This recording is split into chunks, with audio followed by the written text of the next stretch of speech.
आम्हाला शिक्षकांना कुणालाच आवडत नाही. कारण आम्ही लहान माणूस सुद्धा बघतो की लहान मुलाचं 5 वर्ष 6 वर्ष ते 7 तर 12 वर्षावर 3 लँग्वेज शिकण्याची त्याची मानसिकता नसते. हे कुठले शिक्षण तज्ज्ञ आहेत की ते अशा भाषा लागतात. तर महाराष्ट्रामध्ये शिक्षण हे सगळं राजकारण. महाराष्ट्रामध्ये जर 3 भाषा असतील तर युपीमध्ये कुठल्या भाषा शिकवणार? कर्नाटकला आणि जर तर ते म्हणतात ना की 20 पालक जर तयार असतील तर आम्ही तुम्हाला ऑप्शन दुसरी भाषा. मग 20 पालकांनी जर राजीनामा मागितला तर भोसले राजीनामा देणार आहे का? नाही, पण हे आता तुम्ही पंडित सर आहेत त्यांनी पण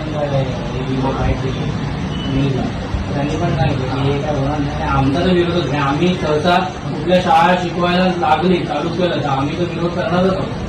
आता आम्ही बघतो बुक्स वगैरे पण अवेलेबल नाहीच आहे.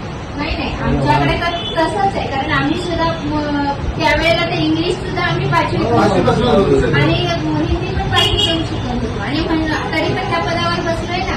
झेडपीच्या शाळेत गेलो 4थी पर्यंत एक पाटी एका पाटीवरच निबंध लिहिला, तिथेच गणित लिहिली, सगळं केलं. आणि आमच्या बरोबरची मुलं पाहिलं ते डॉक्टर आहे, इंजिनियर आहे, असं काही नाही. तुम्ही इंग्लिशच घेतलं पाहिजे. उलट मराठी माध्यमातून आणि आपल्या याच्यातून कन्सेप्ट जेवढ्या क्लिअर होतात तेवढ्या परकीय भाषेतून होतच नाही.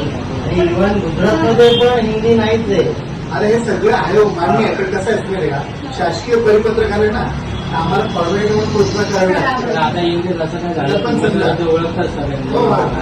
आम्ही कळवणार. पण फक्त काय माहिती का, अंतर्गत